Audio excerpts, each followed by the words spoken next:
दोस्तों, Donald Trump इधर America के अंदर बैठकर अपनी जीत का ऐलान कर रहे हैं, वहीं दूसरी तरफ मिडिल ईस्ट के अंदर ईरान की मिसाइलें इसराइल में तबाही मचा रही हैं।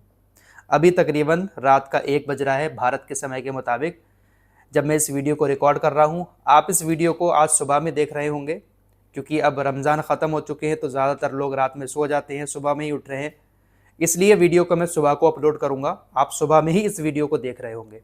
लेकिन अभी रात के 1 बजे तकरीबन मिडिल ईस्ट में हमारे भारत की तरह रात का वक्त है, लेकिन अमेरिका में इस वक्त सुबह है। डोनाल्ड ट्रंप अमेरिका में प्रेस कॉन्फ्रेंस कर रहे हैं, वहां पर वो अपनी जीत का ऐलान कर रहे हैं।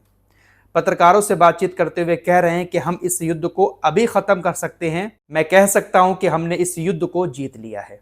मैं अपनी जीत का ऐलान कर रहा हूं। हम चाहें तो इस युद्ध को अभी ख़त्म कर सकते हैं। इस तरह की बातें डोनाल्ड ट्रंप अभी अमेरिका के अंदर बैठकर कर रहे थे कि इसी वक्त में मिडिल ईस्ट से ईरान की मिसाइलें इसराइल पर पहुंचना शुरू हो गई। अभी कुछ देर पहले ही ईरान की कनस्तर मिसाइलों ने इसराइल के बनेई बराक एरिया को निशाना बनाया है। वहां पर जाकर 1 या 2 मिसाइलों ने हिट किया है। ईरान की कनस्तर मिसाइलों ने किस तरह की तबाही मचाई है, तस्वीरें आपकी स्क्रीन पर हैं। इन तस्वीरों को देखकर ही आप अंदाजा लगा सकते हैं कि ईरान की जो कनस्तर मिसाइल है वो इसराइल को कितनी भारी पड़ रही है। इसराइल के अंदर किस हद तक कनस्तर मिसाइल, सिर्फ एक मिसाइल ही तबाही मचा देती है। अगर ज्यादा मिसाइलें गिर जाएं तो फिर इसराइल का क्या होगा। तस्वीरें सारी आपकी स्क्रीन पर हैं।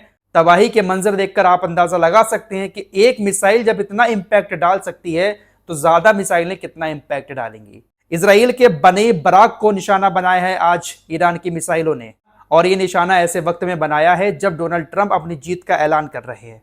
अमेरिका में जीत का ऐलान हो रहा है कि ईरान हार गया, जबकि ईरान की मिसाइलें मिडिल ईस्ट के अंदर इसराइल के अंदर धमाके कर रही हैं। फिलहाल जिस वक्त हमला हुआ उसके आधे घंटे के बाद तक की रिपोर्ट यह है कि तकरीबन 7 लोग बुरी तरह से घायल हुए हैं, कुछ की हालत बहुत ज़्यादा गंभीर भी है। हालांकि अभी तक कितना नुकसान हुआ है, कितनी मौतें हुई हैं, वो आंकड़ा इजरायली मीडिया की तरफ से नहीं बताया गया है और ना ही बताया जाएगा, क्योंकि इजराइल अपने देश की तबाही बाहर नहीं आने देता है। लेकिन तस्वीरें बाहर आ जाती हैं, थोड़ी बहुत तस्वीरों के जरिए आप लोग अंदाज़ा लगा सकते हैं। फिलहाल इसराइल ने अब रोना शुरू कर दिया है बहुत बुरी तरह से ईरान की कनस्तर मिसाइलों को लेकर। आपको मैं बता चुका हूं कि इसराइल यूनाइटेड नेशन से कह रहा है कि भाई आप एक इमरजेंसी बैठक बुलाओ और ईरान हमारे ऊपर ये जो इलीगल कनस्तर मिसाइल दाग रहा है इसको रोकने की कोशिश करो। इसराइल यूनाइटेड नेशन से ये बात कह रहा है, उस यूनाइटेड नेशन से जिसको इसराइल खुद आतंकी संगठन घोषित कर चुका था। जब यूनाइटेड नेशंस ने इसराइल के खिलाफ बात की थी गाजा मामले को लेकर, तो इसराइल ने कहा ये तो आतंकी लोग हैं, यूनाइटेड नेशंस के लोग हमारे देश में आ ही नहीं सकते, हम इनको बैन कर रहे हैं। आज वही इसराइल यूनाइटेड नेशंस के सामने गिड़गिड़ा रहा है कि ईरान को रोको, कनस्तर मिसाइलों को रोको, क्योंकि ईरान की कनस्तर मिसाइलें हमारे देश के अंदर बच्चों को भी मार रही हैं, तबाही मचा रही हैं। आपकी स्क्रीन पर ये जो पोस्ट है ये किसी और का नहीं बल्कि इजरायली फॉरेन मिनिस्ट्री का है। इजरायली विदेश मंत्रालय ने यूनिसेफ से कहा है। यूनिसेफ दुनिया भर में एक संस्था है। कहीं पर भी युद्ध हो रहा होता है, उस युद्ध की वजह से उस देश के बच्चों पर जो असर पड़ रहा होता है, उन बच्चों की देखभाल यूनिसेफ की तरफ से की जाती है। हालांकि गाजा के मामले में यूनिसेफ नशे की दवाइयां खाकर सो रहा था। यूनिसेफ का कोई भी बंदा वहां पर नहीं पहुंच पाया। गाजा को लेकर यूनिसेफ ने उस तरह से आवाज नहीं उठाई।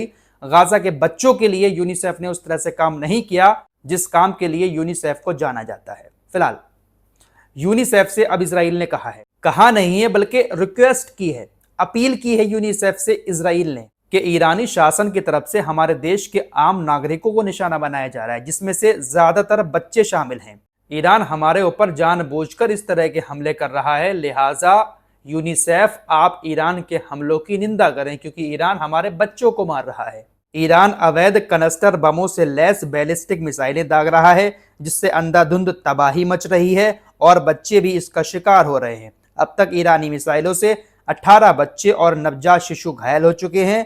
एक 5 वर्षीय बच्ची की हालत गंभीर है। एक 12 साल का लड़का गंभीर रूप से घायल है। 3 भाई बहन जिनकी उम्र 13, 15 और 16 साल है वो मारे भी गए हैं। तो इस तरह से इजरायली विदेश मंत्रालय की तरफ से यूनिसेफ से अपील की गई है। साफ साफ इसमें लिखा है कि कनस्तर मिसाइलें इसराइल के अंदर तबाही मचा रही हैं। ये बात कोई मीडिया वाले नहीं लिख रहे हैं, ये बात कोई मेरी अपनी नहीं है, बल्कि ये खुद इसराइल की तरफ से कबूल किया गया है इस ट्वीट में, इस पोस्ट में, कि ईरान की अवैध कनस्तर मिसाइलें इसराइल के अंदर तबाही मचा रही हैं। तबाही वाकई में दोस्तों इजराइल के अंदर मची है, लेकिन बात वही है कि तबाही इजराइल बाहर नहीं आने देता। अगर तबाही बाहर आ जाएगी, असली मौतों का आंकड़ा सामने आ जाएगा, तो इसके अपने यहूदी ही नेतन्याहू के खिलाफ बगावत कर देंगे, सेना के खिलाफ बगावत कर देंगे। इसलिए सही आंकड़ा सामने नहीं आता है। तो कहां है डोनाल्ड ट्रंप की जीत? डोनाल्ड ट्रंप तो लगातार रोज दावे कर रहे हैं, अभी तो बहुत बड़ा दावा किया है कि हम इसको समाप्त करने वाले हैं और हम जीत गए हैं, हम इस युद्ध को जीत चुके हैं। एक तरफ इस तरह की बातें कर रहे हैं ये, दूसरी तरफ खुद पोस्ट करके ये भी कह रहे हैं कि पाकिस्तान ने इच्छा जताई है कि हम आपके बीच और ईरान के बीच बातचीत कराने को तैयार हैं। पाकिस्तान के अंदर ईरान और अमेरिका के अधिकारी बैठकर बातचीत कर सकते हैं। शहबाज शरीफ इस बात की इच्छा जता रहे हैं और कहा है कि हमारे लिए बहुत फक्र की बात होगी अगर पाकिस्तान के अंदर इस जंग को खत्म करने की बातें होती हैं। दोस्तों एक बात मैं आप लोगों को यहां पर क्लियर कर देना चाहता हूं, आप अपने दिमाग में इस बात को अच्छे से उतार लें कि ये जितनी भी कहानियां दुनिया में घूम रही हैं कि डोनाल्ड ट्रंप ऐसा कह रहे हैं, पाकिस्तान ऐसा कह रहा है, ये बातचीत होने वाली है, वो बातचीत होने वाली है, दोस्तों ये सारी की सारी मनगढ़ंत कहानियां हैं। असली हकीकत क्या है किसी को नहीं पता है। डोनाल्ड ट्रंप की तरफ से सुबह से लेकर शाम तक सैकड़ों पोस्ट कर दिए जाते हैं, इनकी बात को कोई अब सीरियस ले ही नहीं रहा है। अगर ये सही बात भी बोलेंगे उस बात पर भी कोई यकीन नहीं कर रहा है। डोनाल्ड ट्रंप का बयान हर घंटे में बदलता रहता है, इसलिए इनकी बातों को कोई अब सीरियस ले ही नहीं रहा है। एक तरफ जीत का भी ऐलान कर रहे हैं, पाकिस्तान के अंदर बैठने की बात भी कर रहे हैं, दूसरी तरफ ईरान की मिसाइलें इजराइल के अंदर तबाही भी मचा रही हैं। तो कौन सी जीत, कहां की जीत? अभी कुछ देर पहले ही जहां पर इन्होंने अपनी जीत का ऐलान किया है, वहां पर इन्होंने ईरान को लेकर एक और दावा किया है। इन्होंने कहा है कि ईरान ने मुझे एक बहुत बड़ा गिफ्ट दिया है जिसकी कीमत बहुत ही ज्यादा मात्रा में है, मैं आपको बताऊंगा नहीं, लेकिन ईरान ने मुझे एक बहुत बड़ा गिफ्ट दिया है।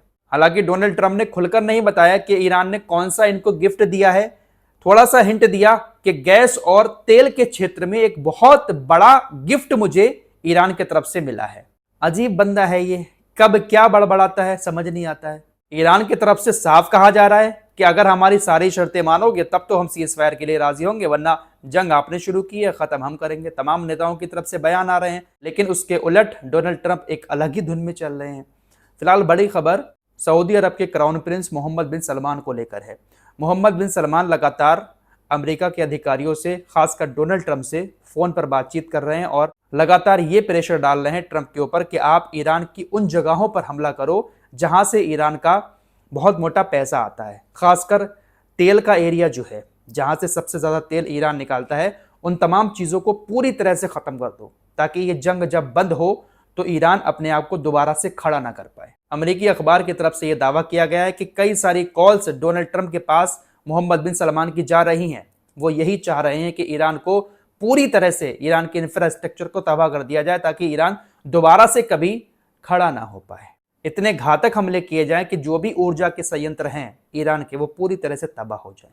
इस तरह की बातें अमेरिकी अखबार लिख रहे हैं। हालांकि इसमें कितनी सच्चाई है ये हम नहीं कह सकते।